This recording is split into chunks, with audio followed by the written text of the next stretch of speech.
What's going on, everyone? It's me, Mikey fucking Pipes. I'm a fucking lunatic. Today is Monday, August 29th, 2022. Hope everyone had a great and relaxing weekend. Spent some time with your family, your kids, hung out, whatever you did. I just hope that you were safe and you had a enjoyable weekend. Let's get on with today. Today, Monday. You know what? Today's Monday. You know what? I had absolutely nothing on my calendar, company-wide on my calendar this morning at 7:30 in the morning. Nothing. Well, that's a lie. I actually had one service call, an estimate for an oil to gas conversion in Oceanside for 8 a.m. So that means I didn't get my ass out of bed until 7:15. And I had a wedding last night. It was kind of, it was pretty cool. You know, it was pretty epic. You know, pretty fucking sick, you know, when you have literally a wedding for ballers. And you know what? When they peel the mandarin oranges, you know that's the kind of wedding it's at. No joke.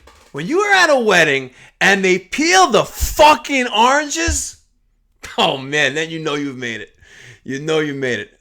Great time. We were right in front of the Intrepid. We're at the Glass House.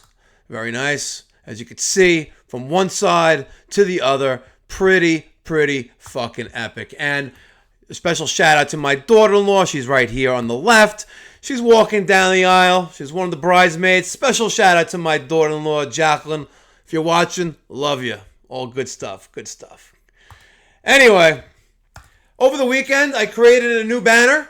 Well, I had created a new banner for the Mikey Pipes Uncensored channel, where we're making the trades great again.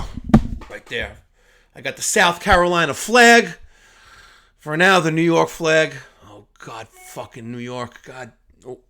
Let me try not to use God and damn, I offend certain people, and I'm sorry, but this is the unfucking censored channel. Anyway. Last week, I was with with Conrad and Amir in South Carolina. And Thursday morning, you know, I show up to the shop, the office, and Nicole, and she's the office manager. She tells me that we got a call in overnight from this guy named Jamie Grippi.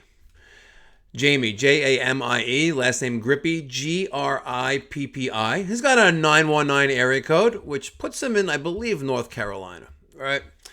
And before I even go into the video, go into the call, because I'm going to play the call recording, right? I'm just going to say this once, ladies and gentlemen. Do not waste my company resource time, right? Pranks are all fun and games. It's all great. But don't waste my fucking time using valuable resources, after hours answering services, things like that. Don't fuck with me or I'm going to fuck with you. And you're going to see shortly thereafter. So let's play this message, right? Let's crank up the volume a little bit. I want you to be able to hear it. Hey, I need to talk to Mikey fucking Pipes. I got a leaky pipe and I need that shit fixed ASAP, but I need Mikey fucking Pipes to fix it, bitch. And I'm gonna bring that sweet cock over. Yo, bro, no homo, bro. No homo. No homo. All right. So now that we got that shit out of the way, we're gonna give this guy a call, right? Because Jamie apparently needs his pipes fixed. Let's see if he picks up the phone.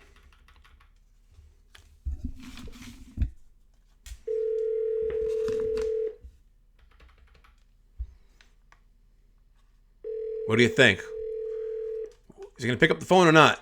Hello, this is Jameson Grippi. Sorry I missed your phone call. Please leave your name, and I'll get back to you as soon as I can. Thank you. At the tone, please.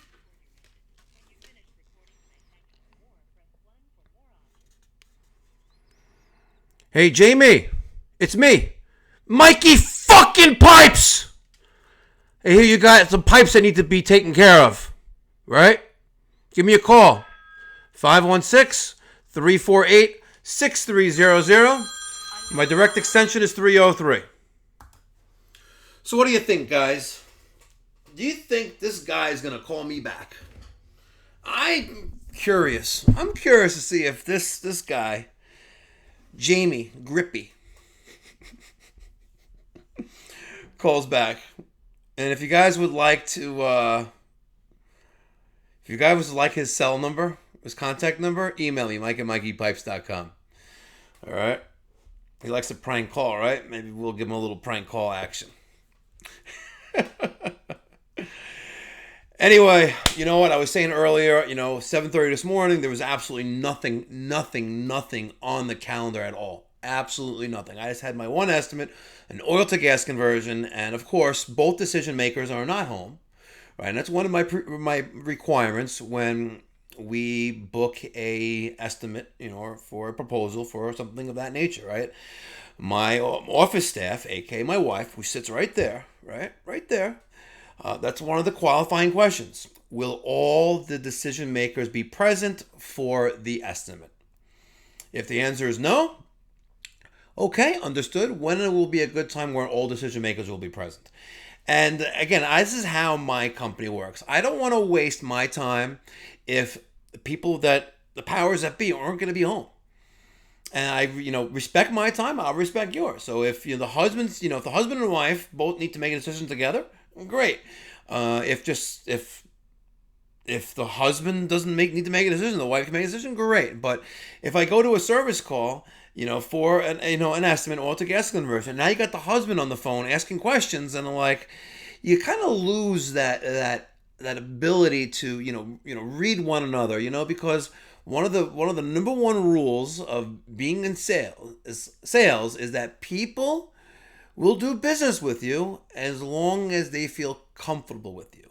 And if you've never met them before, they've made that decision in the first 30 to 45 seconds. Literally the second that they open that door, usually 10 seconds, the decision has already been made up. If you look like a complete bum, chances are you're not going to get the job, right? If you have an attitude, or if you're just not showing care for their property or for their time, chances are you're not going to get the job.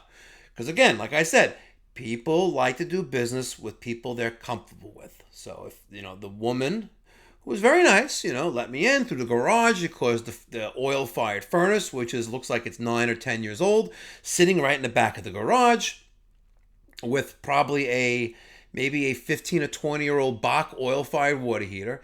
And I'm looking for the gas meter. And she doesn't know where it is, right? And I walk outside. At first, I take a peek into the garage. Sometimes they're in the garage. I don't see one there. I look on the other side of the house, which would suck if the gas meter was on the other side of the house. It's not there. I look on the side of the house where the garage is. It's not there. And then she goes, "Is it this?" Right? And she points to an area closer to the ceiling between the water heater and the furnace, and there's the gas meter. I'm like, amazing. This is like perfect. Like we can bang out a gas-fired furnace and even a tankless water heater, and we can bang it out in less than a day. All in, But like I said, I like to have all the decision makers being home, because it's hard playing a game of telephone. It's just hard. But like I said, the calendar was blank this morning. It was dead. But you know what? I have Daniel, Peter, and the other Mike, 3 highly compensated employees sitting in my shop. It's almost 8 o'clock, and my brain, I'm brainstorming in my head. I'm like, I know we have a busy day tomorrow, right? We have an install tomorrow. We have a tankless water heater to put in, a whole ass water filter to put in. So I know, we're going to be busy tomorrow, plus whatever service calls normally come in through the course of the day. So I made an executive decision. We had a pending Jandy JXI 400 pool heater to be installed for the Taj Mahal in the North Shore. The guy with 9 systems, with the Unico systems, the one that had leaks. I'll put a link right up here, right? The Unico system leaks. I'll put one right up there. Giant Taj Mahal. He's got the Ferrari. He's got the old school vet.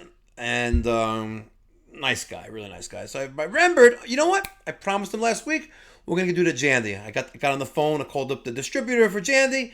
I sent Peter and Daniel to the North Shore, Greenvale, and they got done about an hour ago. It's almost 3 o'clock, so yeah, they got done around 1:30, 2 o'clock. Then I had a Finn water heater to install, and a Finn smart automatic shutoff valve to install, right? Which came in Saturday by UPS from supplyhouse.com. So I put that in, but that's only an hour-long job. But in the interim, right around 7:45, boom, phone's ringing. Emergency service calling Oceanside. I have a pipe leaking in my wall in my basement. Boom, someone will be there within the hour, right? Awesome.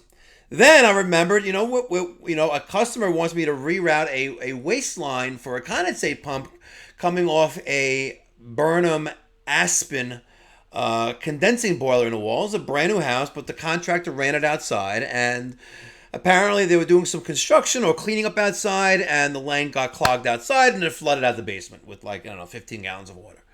So I was like, we have that job as well. So boom, we had the job in Oceanside in the emergency one. We had this one there.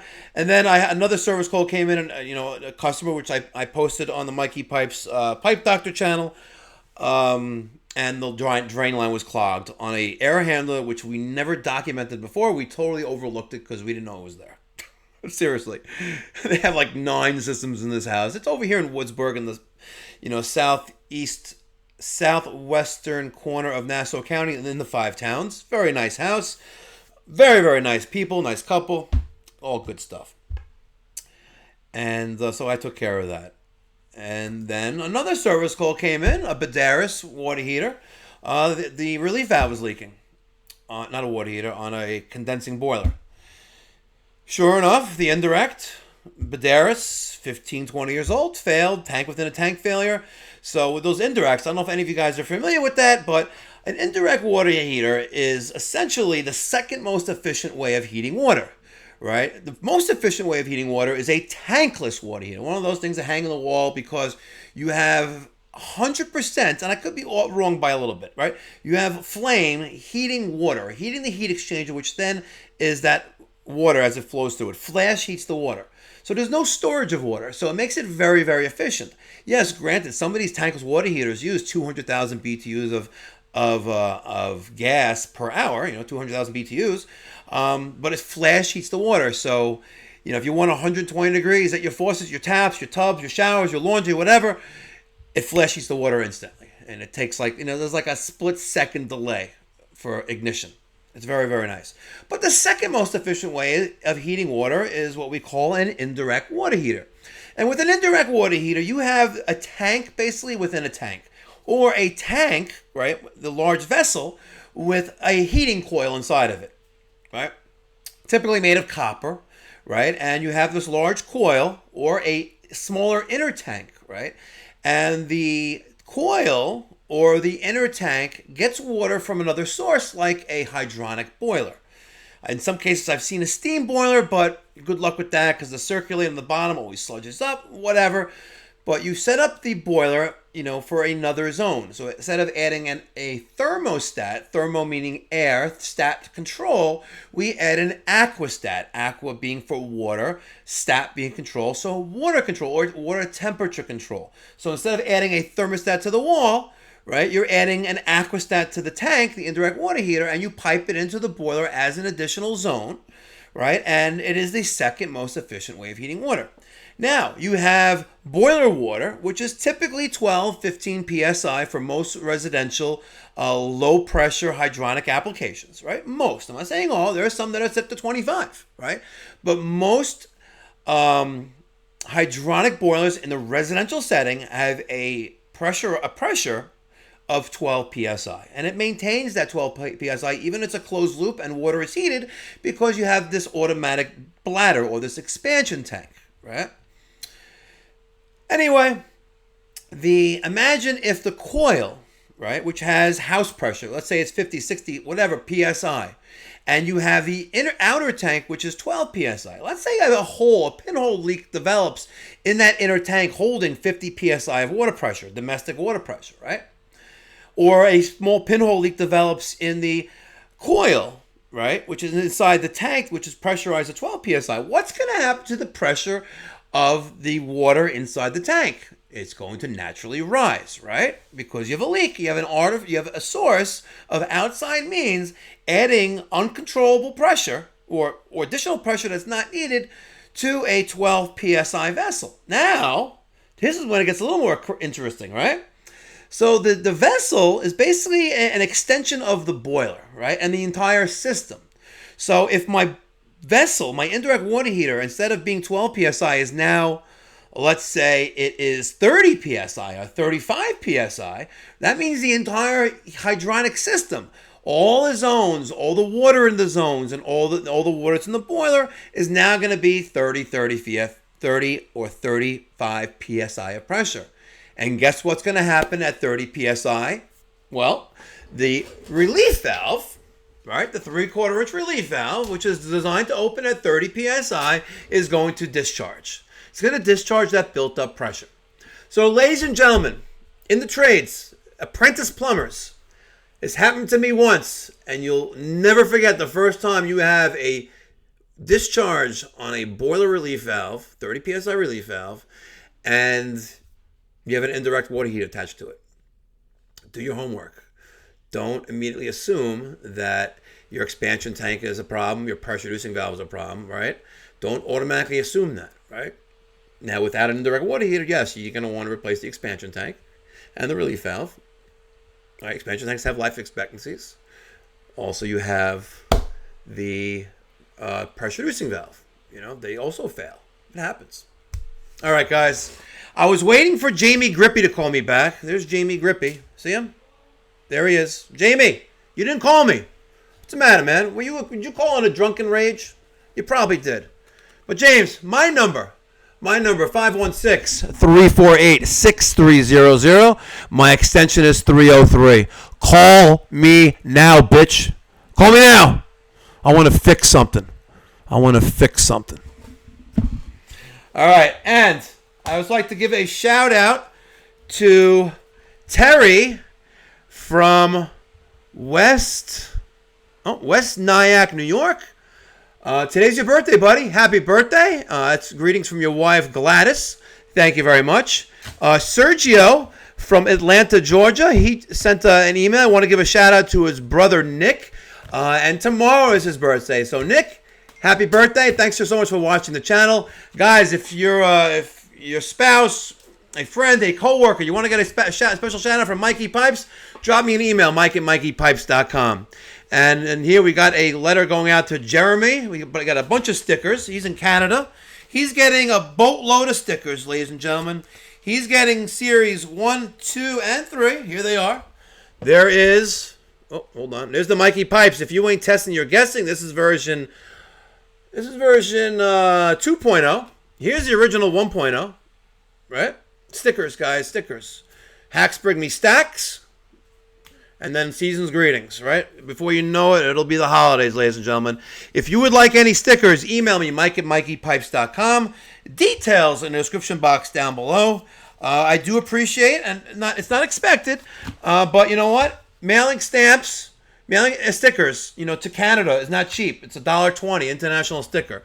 The stickers, yes, they cost me some money, but if you're so inclined, I have Zelle, Venmo, PayPal, CashApp, all that good stuff. Any donation, even $1 to the postage fund is greatly appreciated. Josh in Cookeville, Tennessee, here's your package of stickers going out today. Macy in Rochester, New Hampshire, there's yours. Thank you so much, guys. And in Irmo, South Carolina, we have Marshall McKinney. Marshall McKinney, here's yours. There's going out today in today's mail. I can just look at the cameras right now. The mailman did not come yet, so these are all going out, especially my buddy Marshall in Irmo, South Carolina. In case you guys don't know, Mikey fucking Pipes is now opening up in South Carolina with Conrad from K Plumbing Service. We are going to rebrand the company. It looks like the final vote is K Home Services. And I'm going to do what I do on YouTube, promoting the trades. Therefore, we can make the trades great again. That's the goal here, ladies and gentlemen, making the trades great again. If you're a hack, Maybe you'll learn something from the Mikey Pipes YouTube channel, right? Maybe you will. That's the goal, right? The apprentices, I want to show the right way of doing things. And listen, ladies and gentlemen, no one is perfect, and I'm far from perfect. But I've learned a tremendous amount from viewers just like you, reading your comments, reading your emails. And you know what? It only makes us all that as a collective and as a group that much better. All right, guys, thank you so much for tuning in today. I really appreciate it. Make sure you smash that thumbs up button and subscribe. And remember, sharing is caring. And remember, like Barney says, I love you, you love me. We're one big happy fucking family. Be well. God bless. Stay safe. Man, I'm a fucking lunatic, ain't I?